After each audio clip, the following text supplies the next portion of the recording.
मानव संसाधन विकास मंत्री स्मृति ईरानी एक बार फिर से विवाद में हैं और इस बार ये मामला ज्योतिष से जुड़ा हुआ है। एक ज्योतिषी से मुलाकात का है। दरअसल स्मृति ईरानी कल राजस्थान के भीलवाड़ा पहुंची थी। ज्योतिषी से मिलकर उन्होंने अपना हाथ दिखाया। ज्योतिषी से अपना भविष्य जानने के बाद स्मृति ईरानी जब वापस लौटी तो विवाद हो गया, लेकिन अब कांग्रेस समेत कई दलों ने स्मृति ईरानी के खिलाफ मोर्चा खोल दिया है। सफाई स्मृति की भी सामने आ चुकी है।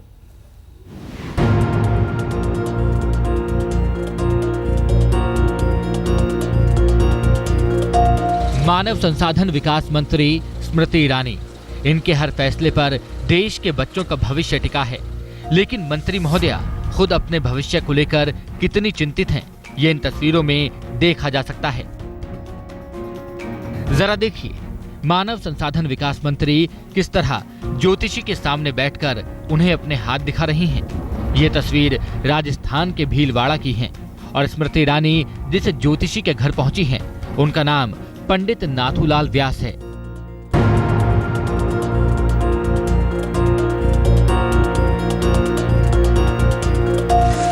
रविवार को स्मृति ईरानी भीलवाड़ा में ज्योतिषी पंडित नाथूलाल व्यास के घर 4 घंटे तक रुकी और इस दौरान उनके पति जुबिन भी साथ थे। ज्योतिषी महाराज से स्मृति ईरानी ने अपने भविष्य को लेकर क्या क्या सवाल किए, ये आपको बाद में बताएंगे। पहले खुद ज्योतिषी की भविष्यवाणी सुन लीजिए। राष्ट्रपति बनेगा राष्ट्रपति बनने की घोषणा आगे के लिए कर दिया घोष।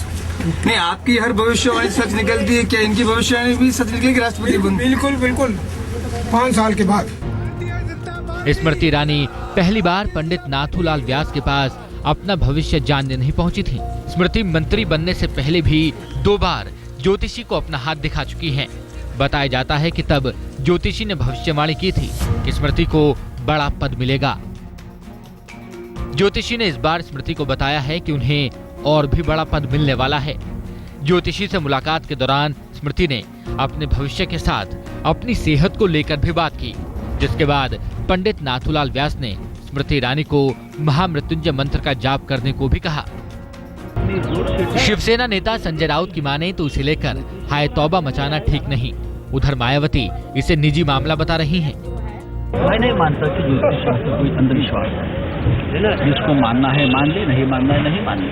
हम नहीं मानते तो हम नहीं मानेंगे, लेकिन व्यक्तिगत तौर पर अगर कोई व्यक्ति इस पर विश्वास करते हैं तो उसके ऊपर इतनी जोर से टीका टिप्पणी होने की जरूरत नहीं है। ज्योतिष एक शास्त्र ना, अगर ये नहीं है तो बड़े बड़े चैनल वाले, अखबार वाले हर दिन बड़े बड़े बाबा ज्योतिषियों का कार्यक्रम क्यों दिखाते हैं? अब ये उनका पर्सनल मामला है, तो नहीं पर्सनल मामले में मैं नहीं कुछ कहना।